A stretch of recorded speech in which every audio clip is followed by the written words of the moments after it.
In a world overflowing with distractions, we seek meaning. How do we transform ambition into something deeper, into true fulfillment? I'm Sam Pepin, CEO of Course Educa, and I've spent years helping businesses succeed by connecting their goals to something bigger.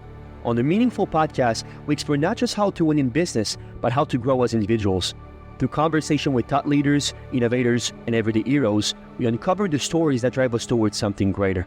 Whether you're striving for success, seeking purpose, or just looking for the next steps in your journey, this podcast is your guide to navigating the intersection of ambition, growth, and meaning. So please join me and our incredible guests as we redefine what's possible in both business and life. Enjoy.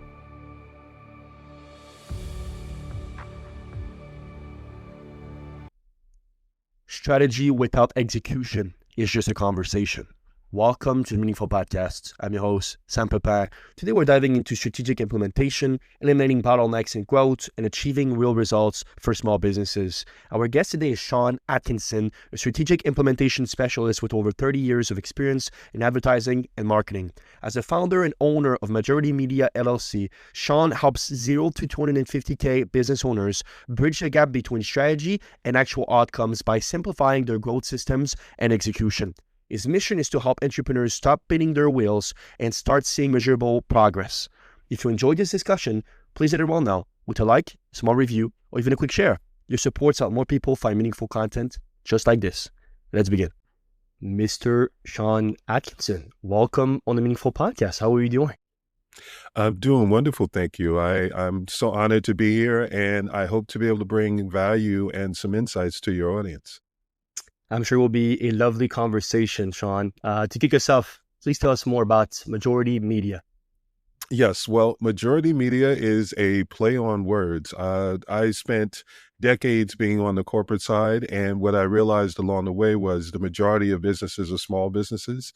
So what I did is I shifted from helping the people on top stay on top to focusing more on the small businesses and mid-market. So Majority Media is the majority of businesses that I work with are the majority of businesses that are out there. So Majority Media is two-part. It's one where I want to be able to fill in the blind spots for entrepreneurs that don't know the things that they need to know.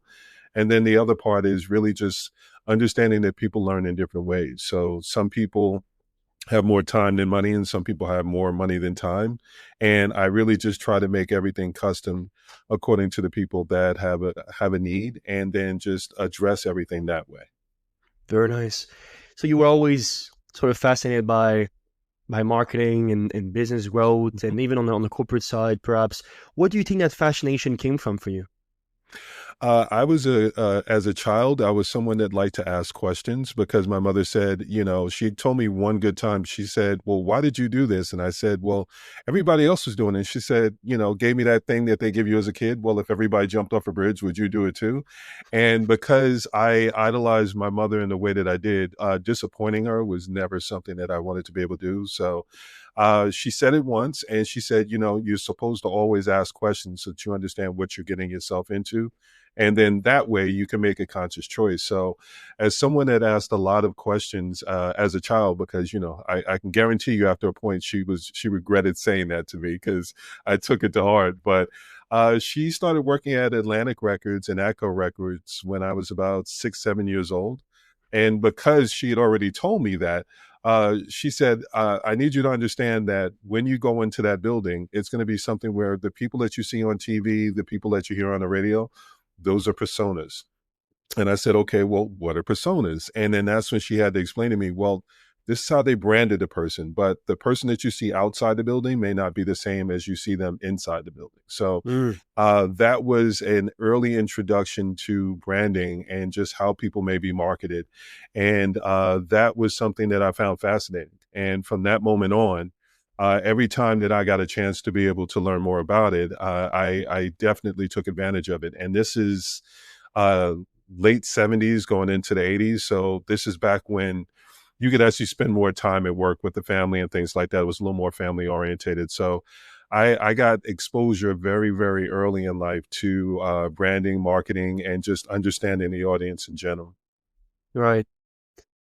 My mother used to tell me the exact same thing. By the way, that's a Mm, classic. If somebody jumped off the bridge, would you do the same thing? And she always tells me also, if you want better answer, ask better question. So there's this concept of communication is one of the most important things. There is periods. I want to start very very quickly with this something that you talk a lot about, which is really bridging the strategy execution gap. One of my favorite saying, one of my favorite people actually to study is Mr. Thomas Edison, and he always says that vision without execution is hallucination, perhaps. So those two things are essential, and perhaps pairing both of those are essential for the overall success.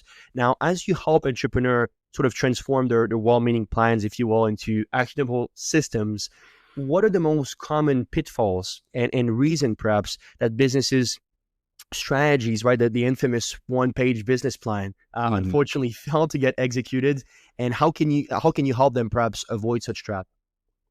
That is a great question. I would say one of the things that I think people overlook is uh, there's the business idea that you have in your head, but you can't forget that it's not about you, it's about the audience. So it's one of those things where there's a saying that says it stops being your idea once you say it out loud. It's a similar concept. One of the things that the way that I try to explain branding and marketing is branding is taking the idea that you have and pairing it with the needs of the actual audience. So when you can get those two, then it starts to allow you to be able to gather the language. You start doing your audience research. You start to figure out what are they prioritizing? Is this a real need for them?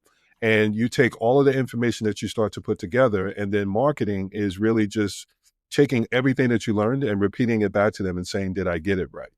So if you think about it from that standpoint, it's you're taking your idea of the problem or the challenge that you want to be able to solve, and you're pairing it with their actual feedback and the language that they use to be able to describe the problem and things like that. And once you're able to take those two and put it together, that gives you the actual business model. So where I think a lot of people start to have the disconnect is they don't necessarily put the same level of work into identifying what's going on with the actual audience. They don't take the time to figure out, okay, well, I know I want to solve this problem. I've got friends and friends of friends that say, you know, you're really talented at this. You should be able to do this. And there's a disconnect between what our surrounding circle will say versus what the actual audience that will be paying us will say.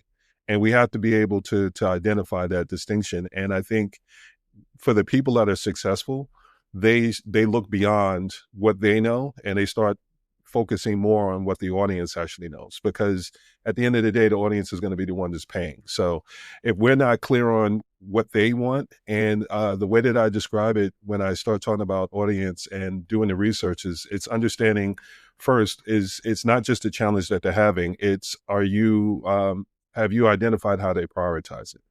So I think that's where a lot of people make the disconnect, because there's wants, needs, nice to haves, there's guilty pleasures. Like some people will talk about wants and needs, but my thing is no, there's still nice to haves and guilty pleasures. And if you don't understand those two, then you're going to run into some issues, because a nice to have is something where it's like, well, I mean, because you're offering it and I got a little extra. Yeah, sure, I can get it.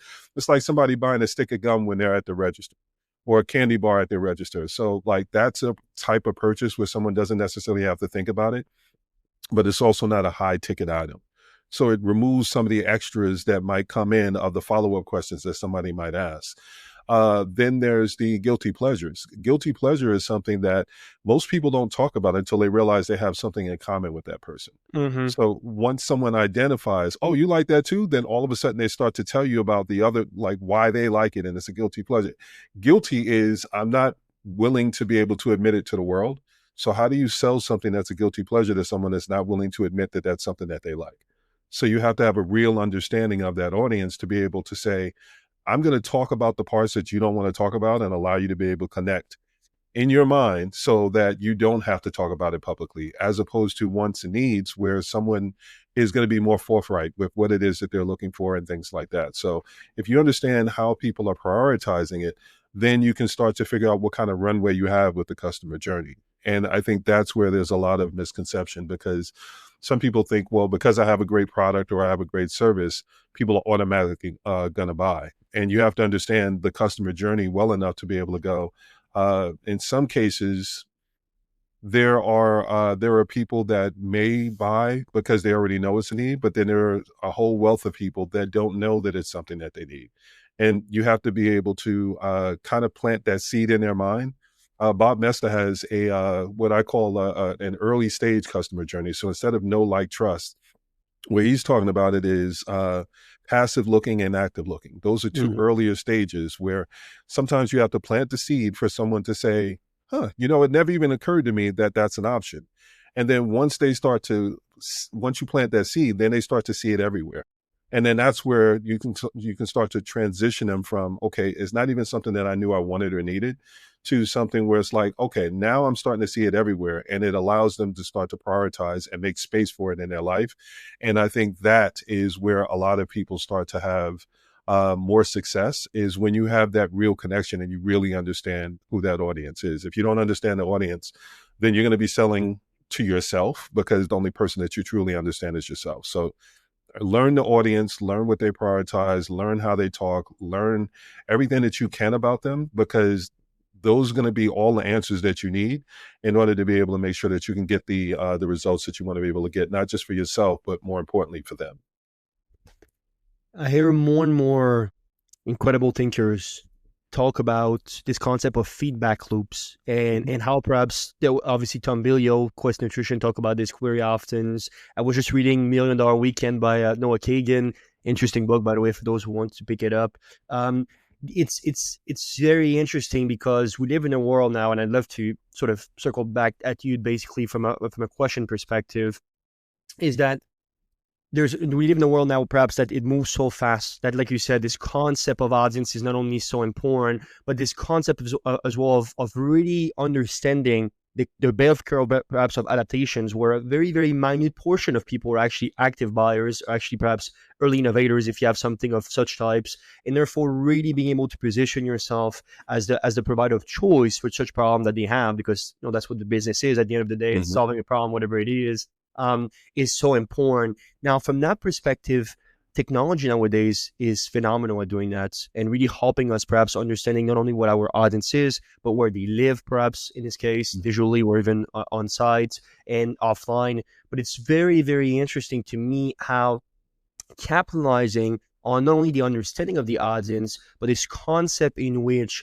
like you said, those are people that will make our business thrive. Our business is money in. Those are people that will pay us. And perhaps making sure that we not only sort of half listen to them, but making sure that they are our top priority from a product perspective, from a service perspective also, and any sorts of offering is so important. And I think, to be honest, and I'd love to hear your thoughts on this, Sean, I think it is still very underrated. I heard a lot of founders completely overlooking that, completely saying, "Oh, no, Sam, what we have is the best on the market."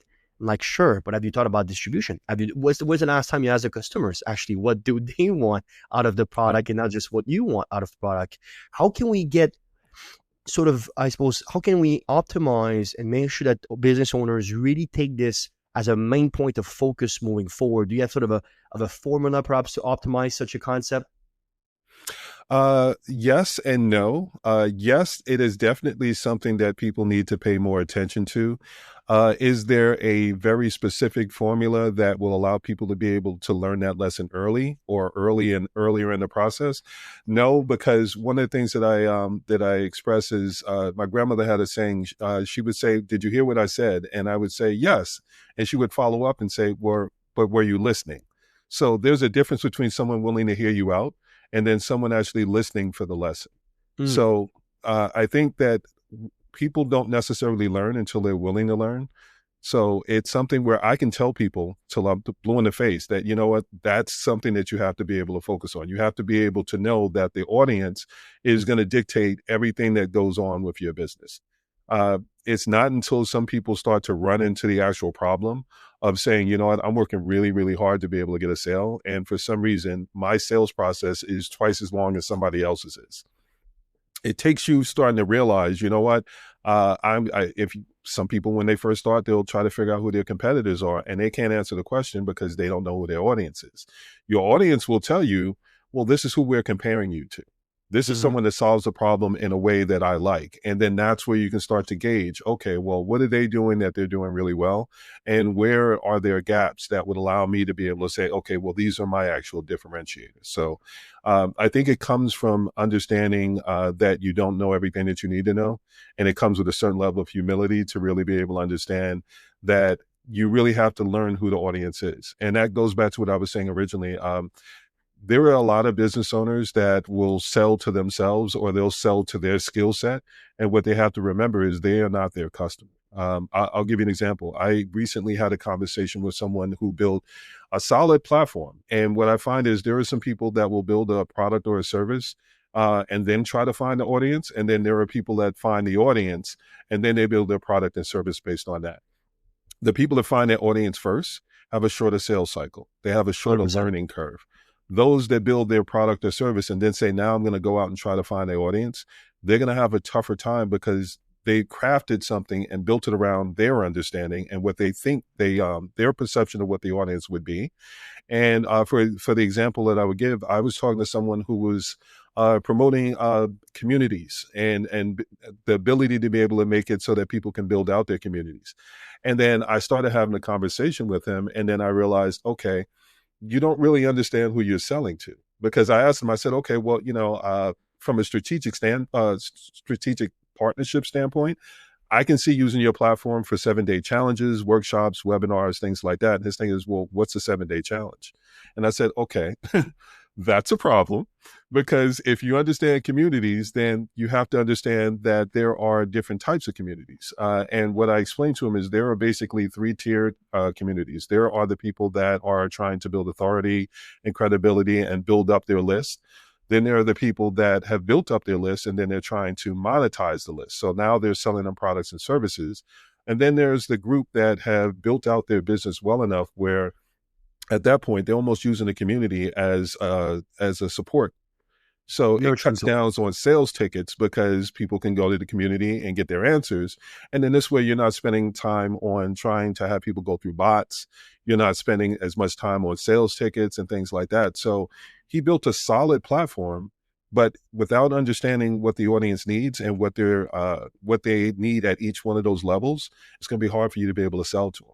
So that's the problem.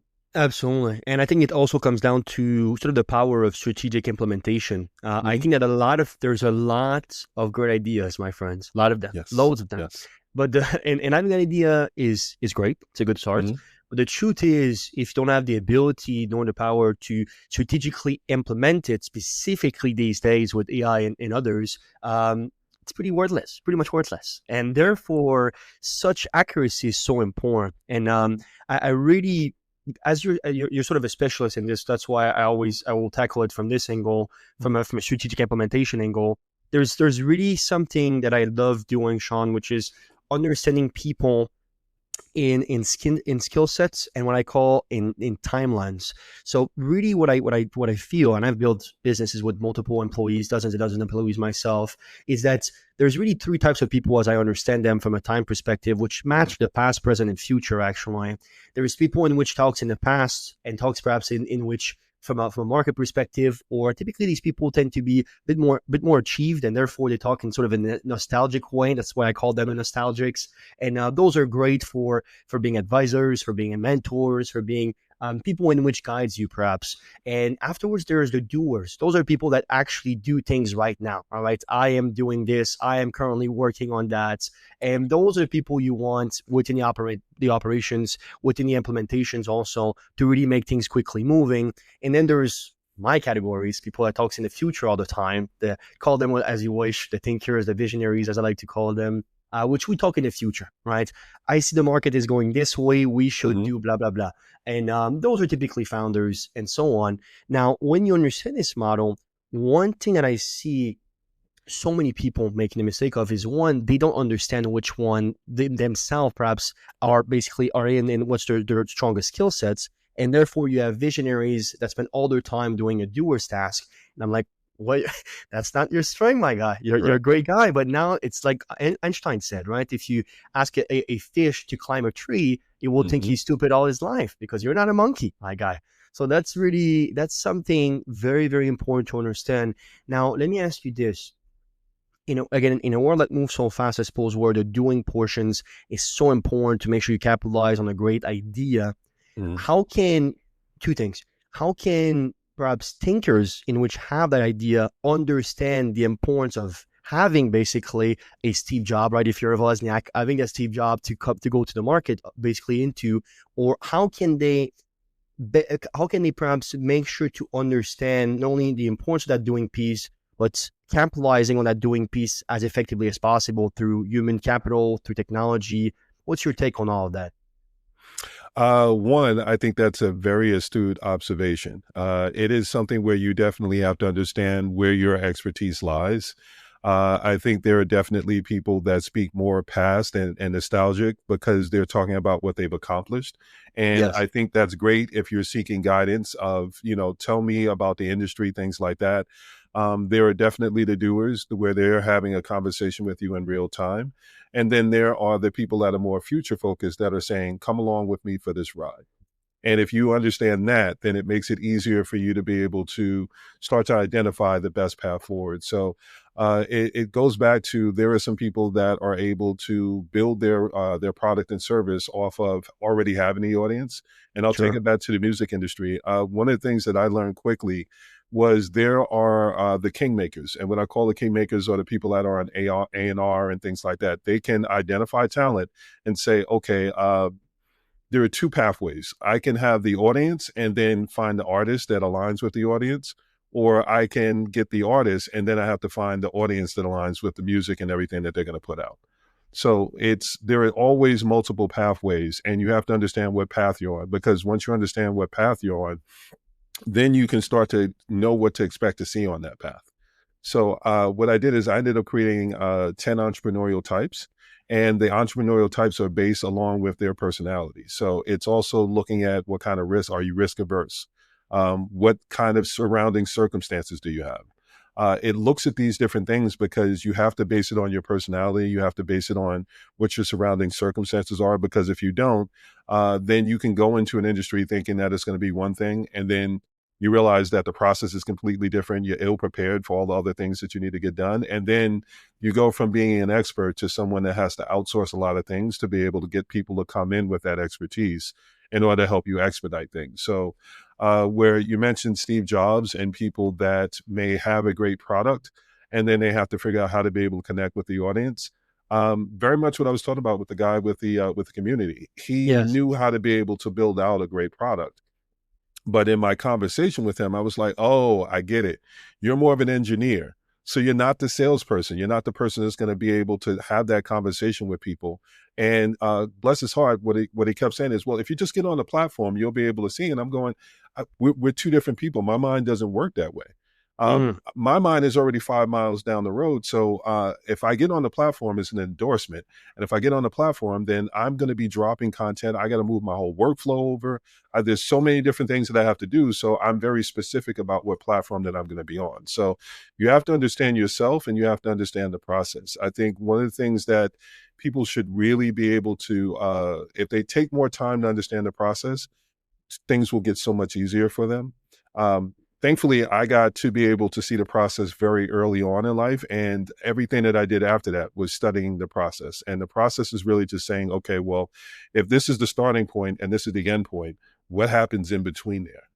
And correct. and it's one of those things of, for example, my mother was working in the data processing department. So I would be there when they were running reports. And I said, okay, well, what's this report and what's this report? Well, A&R is running this report.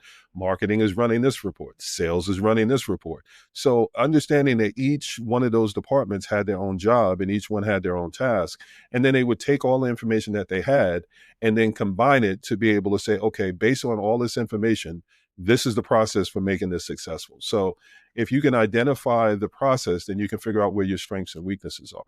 And that allows you to really be able to dig into where you are in the process and what you're going to need. That fills in those blind spots. And because if you don't know what the blind spots are, you can't do anything about them until they come up. And then you're doing something where it's reactionary. So where Steve Jobs was able to identify things, one of the things that I love about what Apple does is They figured it out. They said, you know what, we can create a product, and then we have an audience of early adopters that don't mind being the people that will invest because we've told them that we value their opinion. Hmm. That is a really big sales process and really big understanding of their audience. So what they figured out are, there are people that want someone that values their opinion in the tech world. They don't have to be technical expertise or experts. They can just say, you know what, I love the product that you put out, but here's some of the things that I noticed that, that you could tweak, or you could do this, or you could do that. People are literally getting on lines and paying in advance and at a premium to be able to have their opinions be heard. That is understanding your audience, and that is understanding the process. They figured that part out, and that's one of the reasons why they're as successful as they are. So if we go back to feedback loops, they didn't start there. That's something that they figured out as they got those feedback loops to go, you know what? There's a whole audience that is willing to be the early adopter. They're willing to step in early and give their opinion. And then they get to go back and tell somebody else, yeah, that the thing that you're enjoying in this right now, yeah, I helped them figure that part out. And that is something that gave them a whole level of gratification. So they identified the audience segments and said, you know what, that may not be the largest audience, but that's one of the most significant ones. And those people turn into brand champions, and those brand champions get me the referrals so that I don't have to have my marketing down pat. They'll go tell people and say, here's the reason that you need to be able to have this product. So, or this service. So I think, again, understanding the process and understanding the audience will allow you to be able to map out so much more of your business idea, your business model, the opportunities, so many different things that will allow you to be able to erase some of the cost and things that come along with trying to figure it out the hard way. Right. You talk a little bit about your past there, and the fact that Mm. you work so much with, the agencies and the corporate side that gave you all these lessons of understanding about the sort of workflow, perhaps the overall workflow that needs to happen between the sort of in the client acquisition system, if you will. One thing I always love, because most, and it's just the way it is, I suppose, but a lot of people that I work with came from corporates and then launched their first business once they understand there was a gap in the markets, and obviously capitalize on such things. So I'm always interested in, and I'll ask this question to you as well. What were some of the pivotal lessons you learned, perhaps in transitioning from working within agencies and more the corporate perhaps look to building your own, and how, I wouldn't say how simple, but how similar or different it is to now run your own thing, perhaps compared to how it was? Yeah, I would say one of the biggest lessons that I took away from it is on the corporate side, things are very instructional. People are paying you for your expertise in entrepreneurship. People are paying you more for guidelines. They want, a lot of people are stepping out into entrepreneurship because they want to feel empowered. If you're giving them simple step-by-step instructions and telling them that they have to do things a certain way, then they're an employee in their own business. And eventually the larger group of entrepreneurs are not really into that. So there are, what I would say, there's the DIY, there's the done with you, and then there's the done for you. And that goes back to, some people have more time than money, and some people have more money than time. And you have to understand the business stage. So I look at the customer journey, but then I also look at the business stage and how people learn best. So one of the things that I learned from the corporate side is, the larger the company, the more there's someone for every single task. And that's why it's instructional, because really what you're saying is, okay, well, give me the information that I need, and then I'll delegate it to the right person. One of the things that I loved about being on the corporate side was, if you work with smaller boutiques, you wear more hats. So you get to have more expertise because you get to do more things. So Absolutely. that was something that I feel like prepared me more for entrepreneurship. Is working with the smaller boutiques as opposed to the larger companies.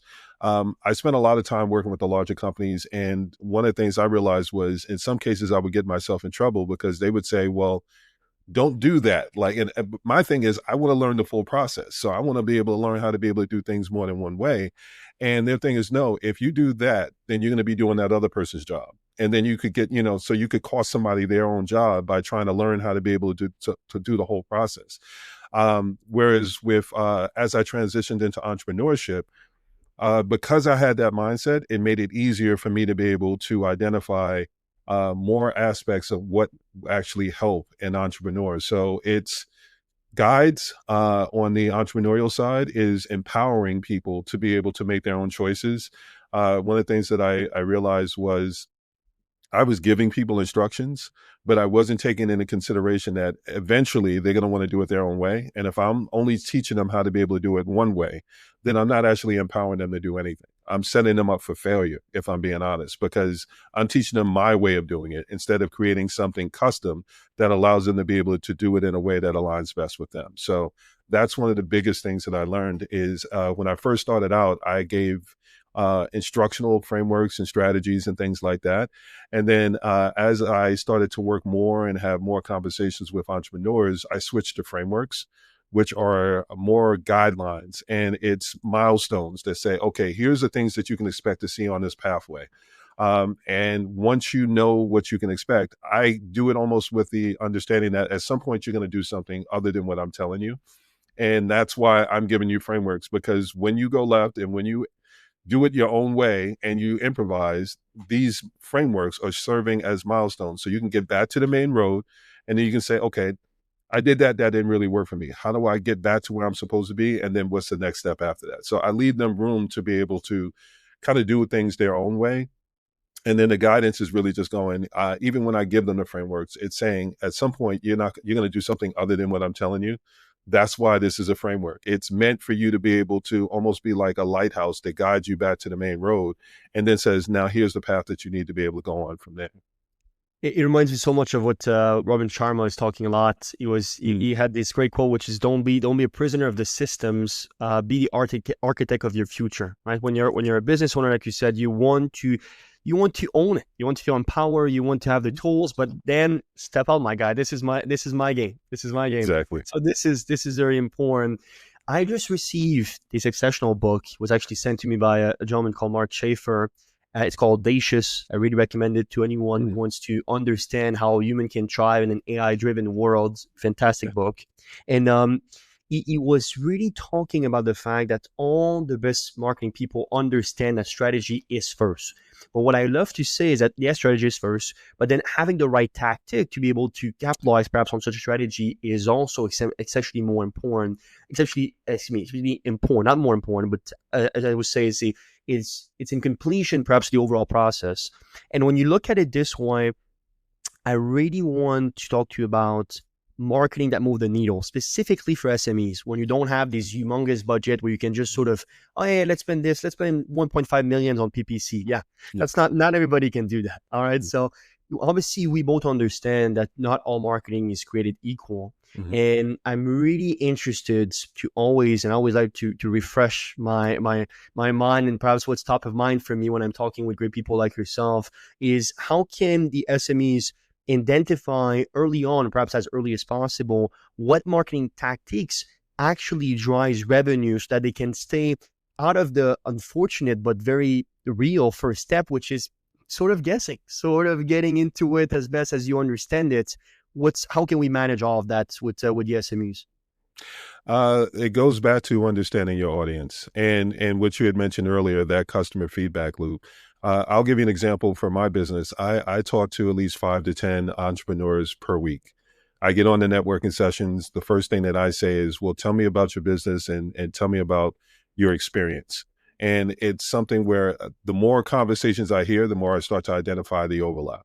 And when you can identify the overlap, then you can start to say, okay, well, am I creating something that addresses a smaller niche's problem, or am I creating something that addresses a larger audience's problem?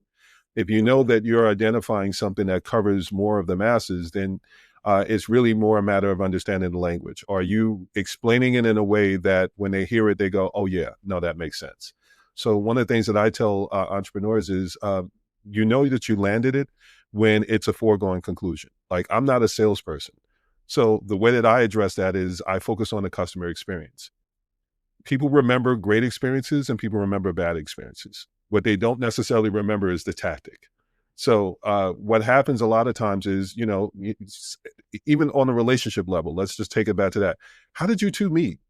Oh, there's a story for some, but then the longer you're with someone, the more it's like, I don't really details up, but you remember the experience. Right. So if you create a great customer experience and you show that you understand that person in a meaningful and significant way, they'll never remember the tactic. I'll give you an example. I just recently did a podcast with a negotiator, and one of the things that he explained to me is there's a difference between influence and persuasion. Mm-hmm. Persuasion is when you're guiding someone in a way that they know that they're being guided, like you're persuading them to do something based on what you want them to be able to do. Influence is being able to give that person the information and allowing them to feel like it was their idea. So when I talk about the foregoing conclusion, what I'm talking about is create an experience that if you figure out how they like to be able to talk about something, use their words and repeat it back to them. When I said branding is that the process of identifying how to be able to align your idea with their problem and their struggle. When you can do that and you can listen to how they phrase things and all the rest of that, when you start to do your marketing, you can say, like, I could talk to an entrepreneur and say, let me remove the jargon out of it. My understanding of what you're talking about is this. And that's where I think there's a disconnect. There are a lot of people that are good at marketing and coming up with messaging, but if the messaging is using words that make them basically have to see, um, let me try to find a better way to put this. Marketing done well allows a person to hear the messaging and see themselves in it instead of you. Absolutely, yeah.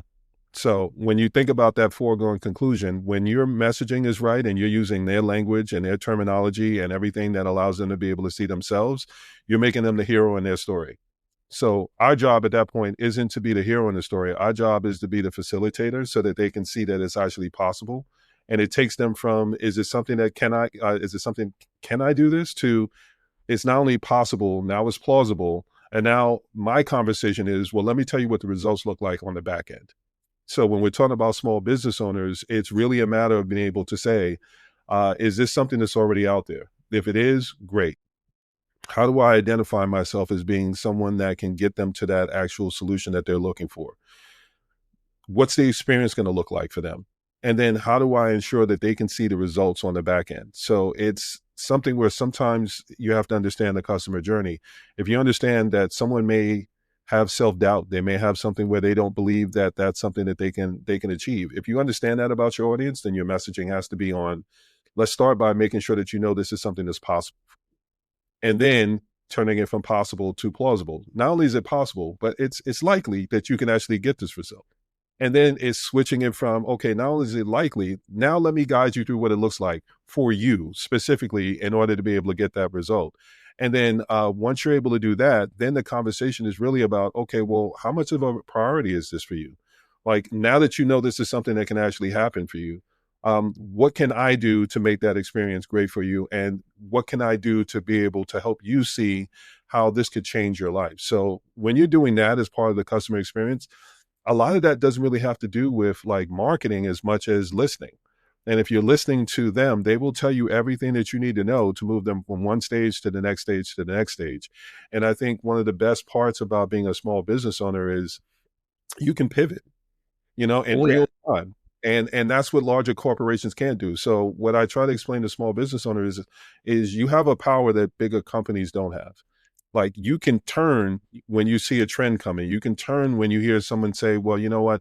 I thought this, but now I'm realizing this. You can be able to make those adjustments in ways that larger companies can't, because they've got shareholders. They have so many different people that they have to be mindful of. Whereas with if you're a solopreneur or a smaller business, the only person that needs to sign off on it is you and the audience. So if you think about it Exactly. from that standpoint, it's understanding the audience and understanding the process and being able to pair the two. Because if you understand the process, then you can understand, okay, well, I thought it was going to be like this, but now that I had this conversation with the audience, I realized that I can make a pivot. And if I make the pivot at this point, I can still keep all my messaging and everything the same.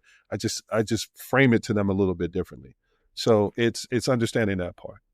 And I found also that the pivotal moments for SMEs can actually be gold mines, because as you're pivoting and you're telling basically your audience that, hey, I thought this, but now with new information, I actually think this now. It's, first of all, it's great for content, fantastic for authenticity.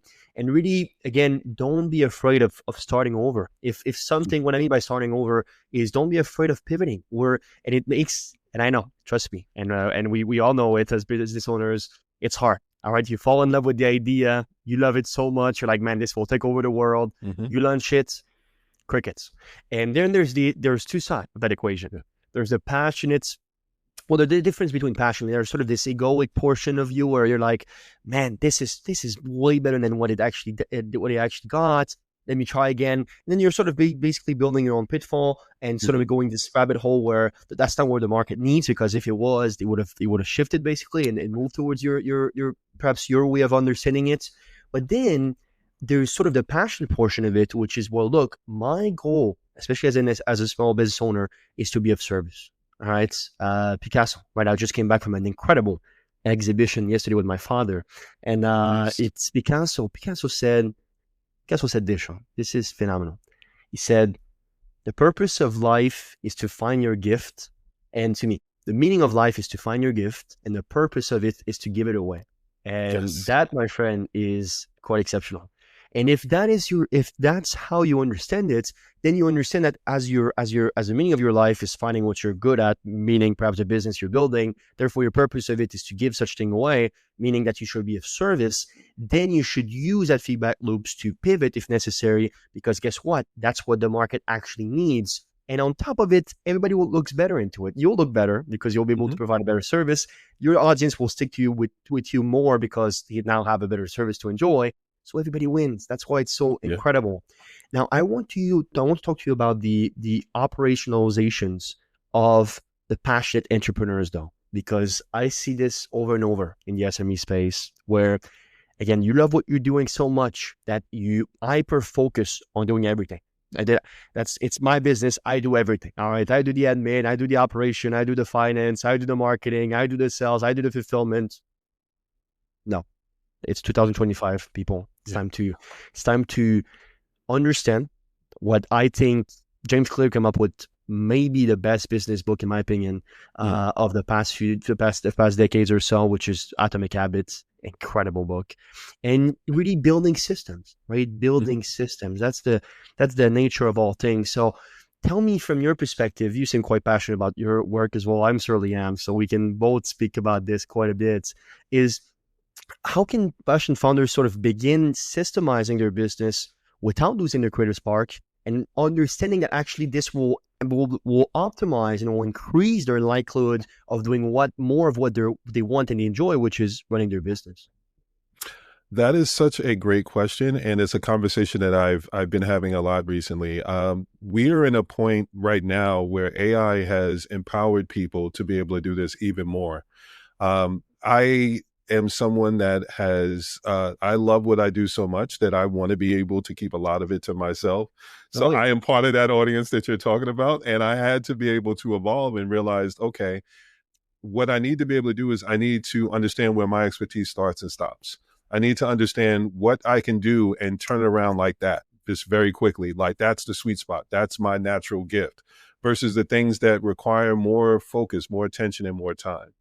If I'm spending more time and more focus on the things that I'm not really that good at, or I'm good at but not great at, then I'm robbing the people that I can actually help, because I'm slowing the process down. And it goes back to that customer experience. If you're not willing to be able to outsource or hire AI to be able to do certain tasks, then you can't do the things that you really enjoy. I'll give you an example. I used to do web design. So I would build someone's website, but really what I was doing was building their whole business.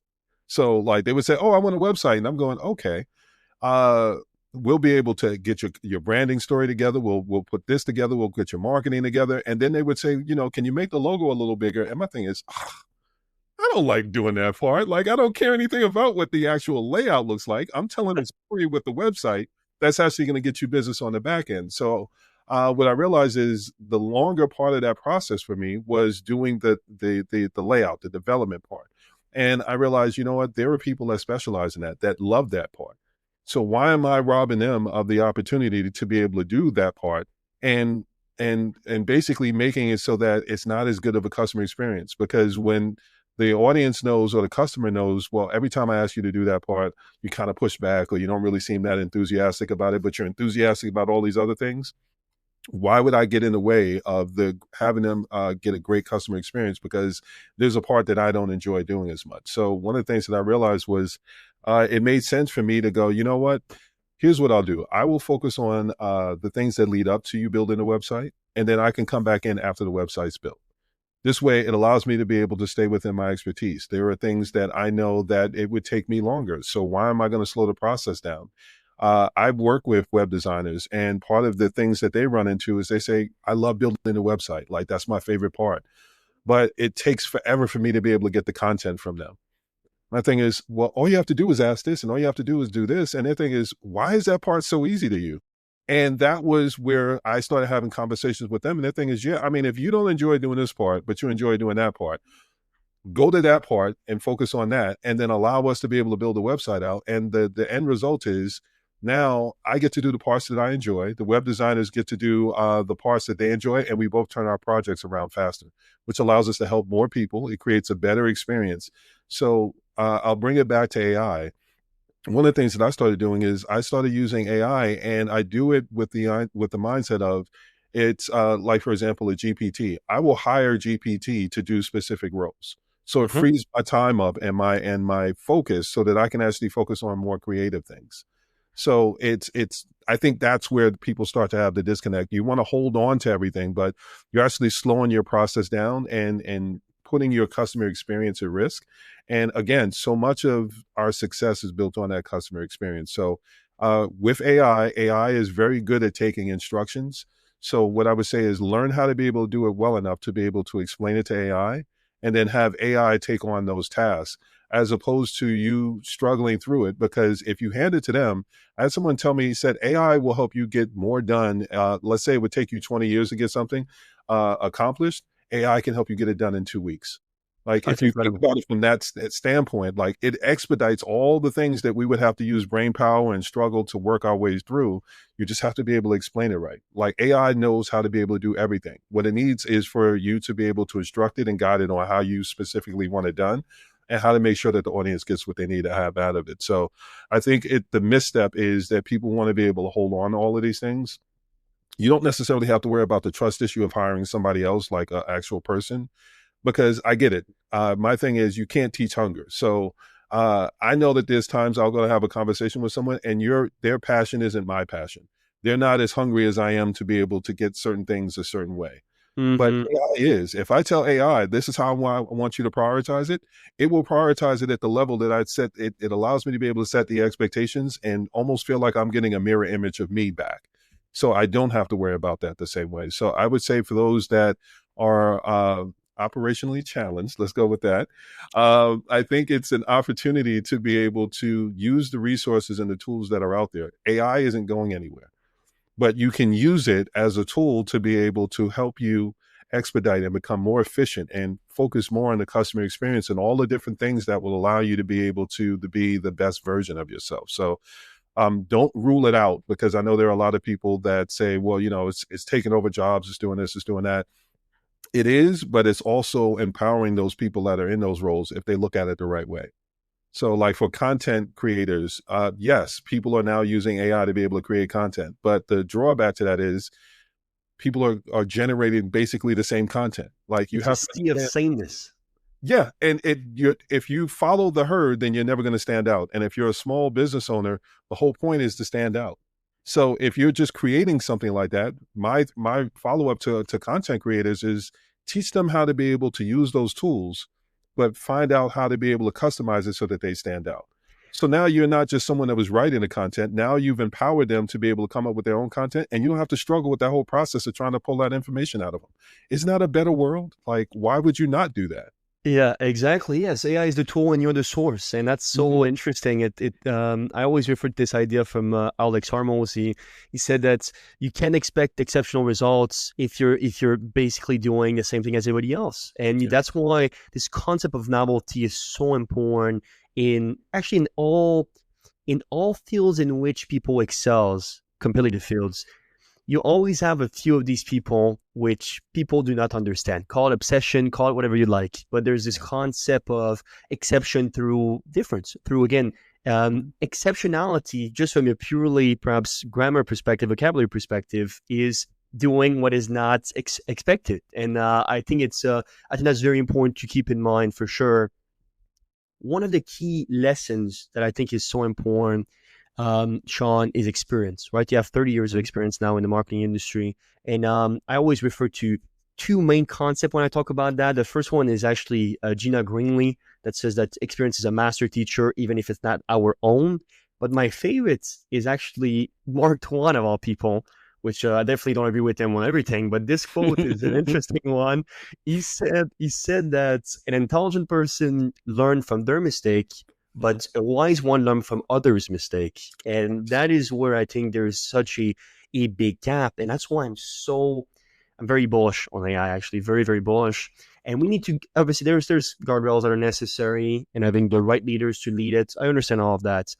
But this idea in which the human species can come back to what our gift actually is, which is of creation. And I want to be very upfront with that. There's a creator and he gives you the gift of creation.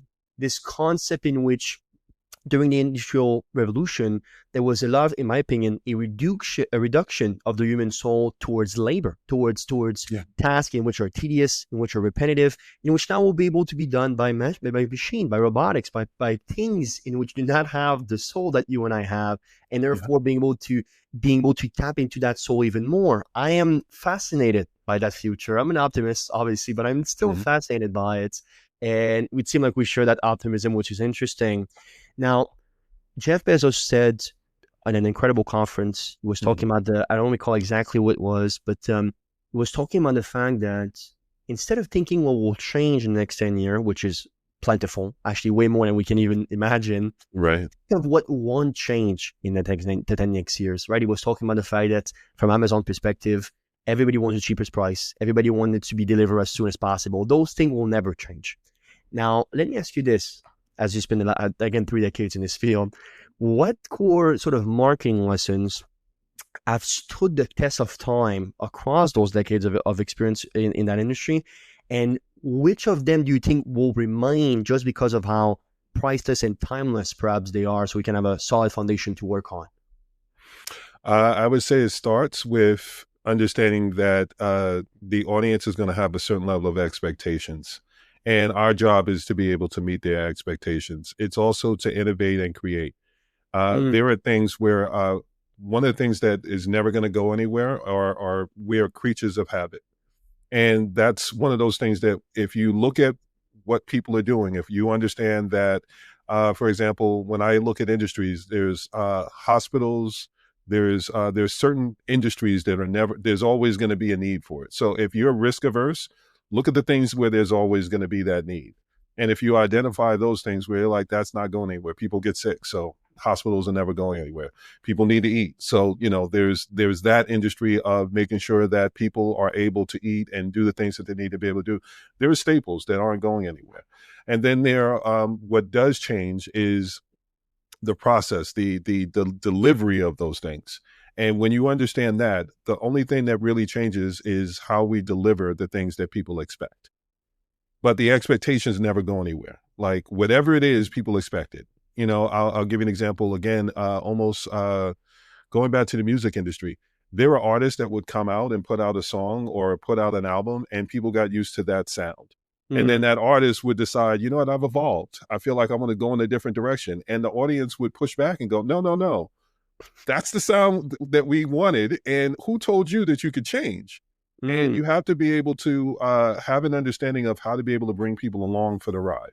So that almost goes back to that nostalgia versus people that are in real time versus people that are looking down the line. I think it's something where in order to understand what's not going to change, you have to look at the history. You have to look at what the overlap is between what the past was, what the current part is, and what future looks like. So I had a conversation with someone who was saying, well, what's the next 10 years going to look like? Very much what you said. And I said, well, here's the things that we know that people are never going to change. They want to be able to have their opinion and feel like they've been heard. So again, let's go back to Apple. There's that whole early adopter audience that they know that they can rely on. That's their best customer. Is the early adopters, the people that say, you know what, I'm going to invest in this, and and I know that you value my opinion. So people are very opinionated. I mean, if you look on LinkedIn and most of these platforms, one of the things I joke is everybody's an expert now. Nobody's really asking questions. Everybody's giving their opinion on something. Oh So yeah. opinions are never going to go anywhere. And we just have to figure out how to be able to pull what we need from people's opinions to say, okay, is this something that one person feels, or is this something that a lot of people feel? Because if it's something that a lot of people are connected with, then that's something where either it's a challenge, a solution, a challenge, a struggle, or it's something that you can build something around. So it's, if you look at it that way, one thing that's never gone anywhere is people having opinions. Like, that's why we have user generated content platforms, because people are sharing their opinions, they're sharing their experiences. If you understand that, then it's really about listening to the experiences, it's listening to the opinions, and being able to have a certain level of discernment that allows you to be able to identify what in that aligns best with your expertise, your skill set, and everything that you need to know. And then once you can get good at doing that, that's why there's serial entrepreneurs, because serial entrepreneurs listen and go, you know what? Even if that wasn't on my radar, I see there's enough people that are talking about it. I just need to learn enough about it to figure out how to be able to productize it. And then I'll hand it off to someone else to figure out all the minutia, and they can figure out all the details and everything from there. So if we're really just breaking it down to what's never going to change, is it's people having an opinion, even more so now, because we're in a point where everybody has an opinion on something. I think even more so now, and I think that's why personalization is not only the present, but it's the future. More and more personalization is the future, and to me, it's phenomenal, because you're so right. I talk about this so often, but this concept of micro tribe, where now there's the whole tribe that are formed upon one opinion, upon one singular thing, and it's phenomenal to me how the human mind works. But the personalizations and the increase of personalization through technology, through delivery, through this concept of zone of genius as well, and the intertwinicity perhaps of this again conceptualizations of not only what a company is, but the customer expectation that will continue increasing for the amount of resources that they need to spend because of the increased competitions and the lower barrier to entry, is something to absolutely basically keep that in mind, and strongly in mind, because those who are currently complacent won't be here in 5 years, and that's the way life is, but certainly how life will be, is that more and more this concept of absolute innovation, and this concept of ubiquity, perhaps through the eyes of those in which invest in what they invest in, will continue increasing, and I think at an exponential level, and therefore putting the job of those visionaries, and specifically those operational genius, at great challenges, which is fantastic. That's what life is. I was just listening to Virgil Abloh, which has been the creator, the basically director of Louis Vuitton and Off-White, amongst others. Very interesting gentleman. And he talks about the fact that life is basically running through all these loops, right? Life is a pain in the ass, to quote him basically directly from this interview, and therefore looking forward to the meaning of what would make it less sufferable, perhaps, is the entire meaning, if there is one, of such life. So perhaps that's a very interesting idea. Sean, tell me what's the future for Majority Media, for marketing as it will unfold, perhaps? How do you see your position, the company position, perhaps, that you have compared to the overall landscape being? Tell me more about what tomorrow looks like, my friend. I think it's the empowerment business. There are more people, again, going back to opinions. What I listen for are people that have their opinions, people that have realized that, again, AI has lowered the entry level to entrepreneurship.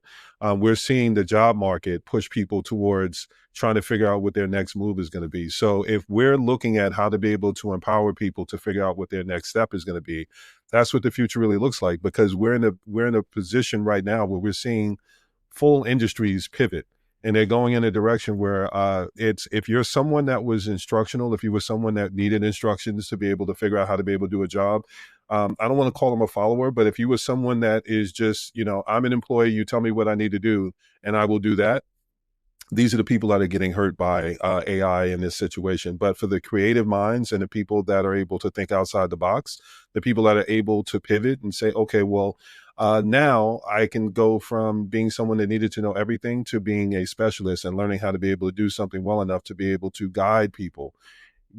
Then you're never going to run out of the ability to be able to be employed. So what I try to explain to people is there are very specific things that I've been talking about right now. Discernment is very important. Like, because now we're in information overload. So there is so much information out there that people don't know who to listen to. You have to know yourself well enough to be able to be honest with yourself, to be able to say, if someone says, well, I can help you make 7 figures. But if you're at 3 figures or 4 figures, why would you be listening to that person? If they've been at 7 figures for so long, then you have to have a certain level of discernment to be able to go. Like, I'll give you an example. I've been on LinkedIn and I've seen people that have had their business up and running for so long, and then they start commenting on, like, oh, well, if you've just been laid off, here's what you need to do. How long has it been since you've ever had to worry about a job? Like, Mm. that level of discernment, you have to be able to find someone that sometimes it's not about finding the expert. It's about finding the person that's a few steps ahead of you, because then they're still relatable. And it allows you to be able to understand, okay, well, they still get the nuance of what my situation is. So now we're at a point where what I've been telling people is there are experts, and then there are people that are experts at giving their opinion. So, there are people that are experts because they've been through it, and more recently, so that when you ask them a question, you can ask them the follow-up questions. They have hands-on experience with the things that you want them to be able to tell you about. And then there are the people that are so far removed from it that really what you're giving is an opinion. You're just an authority enough of a person that somebody goes, well, I feel like I should listen to you because you're successful. You're successful at what you were doing, but your situation and your circumstances are different than the circumstances are now. So if I see someone and they're saying, "Oh, well, here's how you can make 7 figures," I have so many follow-up questions. My follow-up questions is, what were your surrounding circumstances? Because if your surrounding circumstances don't align with mine, then what you're offering is an opinion. And I have to have the level of discernment to be able to go, okay, now I have to ask the follow-up questions to get the context. If you're saying, here's how you can get 5,000 followers, okay, were you doing that as a solopreneur that didn't have anybody else that could support you? Or did you have people around you that had 5,000 supporters, and you got on their podcast, or you got on their this, or you got on their that, and they were sharing your posts and helping you be able to get out to more people? Because if you're telling someone that has 500 followers that they can get 5 million, and they don't have the same support system, then it's not real information that they can do anything. They're going to end up feeling defeated because they're going to say, well, I'm trying to do everything that you're telling me, but it's not allowing me, like, I can't follow the same path. So empowering people to be able to identify the path that they're on and understand themselves better is going to allow more people to be able to do more with their situation, as opposed to trying to follow in somebody else's footsteps. So what I'm looking at is the ability to be able to guide and coach people. I think that's the direction that we're going in. AI has all the information. Like, it knows how to do everything. But what it doesn't know how to be able to do is add the human part. It doesn't know how to be able to guide someone to say, okay, out of all the information that you have out there, here's the parts that's going to be most relevant to you. So if you know how to be able to customize something to the individual, then I think going forward, you're always going to be able to have a use case, as opposed to the people that know how to do something one way. Start learning how to be able to do things in other ways. Start learning how to be able to explain what you know, because if you're only 3 steps ahead of someone, you're still an expert. And if anything, now you might even be a better expert because it's still relatable to you. If you got laid off 2 years ago and it was at the beginning of some of these layoffs and all the rest of that, you can say, yeah, I remember when that happened. Here's what I did. As opposed to someone that's never been laid off. I can tell you, I know people that have conversations where they've never been laid off, so they don't understand the experience. But for the people that have, they can tell you, I remember the drive home. I remember thinking, like, here's all the extra things that came along with it. The pressures of when I go home, I have to say, okay, well, now if you're in one of those 2 income homes, there's an extra level of pressure on you because now you're the breadwinner. So now I need you to be able to fill in all these bills while I try to figure out what my next steps could be. So for the people in those kind of situations, the person that's 3 to 5 steps ahead of them is actually the expert, as opposed to someone that is already well beyond that and has been running their business forever. So I think for the future and for people trying to figure out their next step, you are an expert to someone else, and you just have to be able to figure out how to be able to package it up in a way that allows that person to understand that you're probably going to be more relatable than some of the other people that are already out there that are more established. They want to be able to hear from someone that they can actually relate with and that understands their situation in nuance, as opposed to it being the equivalent of AI and asking ChatGPT, oh, well, what do I do in this situation? The beauty of AI is that it knows everything, but the drawback to it is it doesn't know the nuance until you give it the nuance. It's no different than the gurus and things that are out there. So if you're listening to someone that isn't really relatable, maybe start to use that discernment and start to switch over to the people that are closer to where you're at, that can tell you about some of the blind spots that are right in front of you, so that way you can move from one stage to the next stage to the next stage. You don't have to have an expert that can guide you through the whole process. Get the person that can guide you through one milestone to the next milestone to the next milestone, because they're going to be able to give you a level of nuance and details that you probably couldn't get anywhere else. Here's my take. Don't take an advice for someone you don't like. You don't want the life of. Yes. And that's always a golden rule that I go by. Mr. Sean Atkinson, what a phenomenal conversation. Thank you so much for joining me on a Meaningful Podcast. Thank you so much for being so direct, so honest, so Sean, perhaps so you. Yeah, you radiate perhaps authenticity, and it's very refreshing to see. I would love if you can share some last words of wisdom with our audience, please. Sure. One of the things that I love and that I wish more people did more of is being empathetic. I don't know what other people have going on in their lives, and I don't want to put my expectations on people based on my experiences. So what I would say is take a moment to be able to not just hear, but listen. Because when you're hearing, you're just hearing someone out. And a lot of times it's, just waiting for your chance to be able to speak. But if you actually listen, I'll go back to what you said. I believe everybody serves as an example in life. Sometimes it's of what to do, and sometimes it's of what not to do.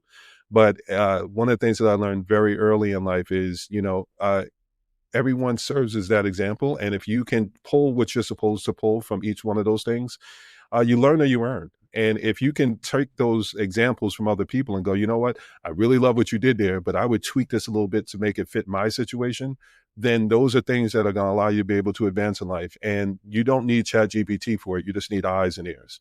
So listen and pay attention, because everybody serves as a lesson that's going to allow you to be able to get further in life and not have to go through as much trial and error. So just pay a little more attention to people and, hear them out, but actually listen to what their experience is and find the things that are relatable based on what your experiences are, because that is where you really find the gems that you can't get anywhere else.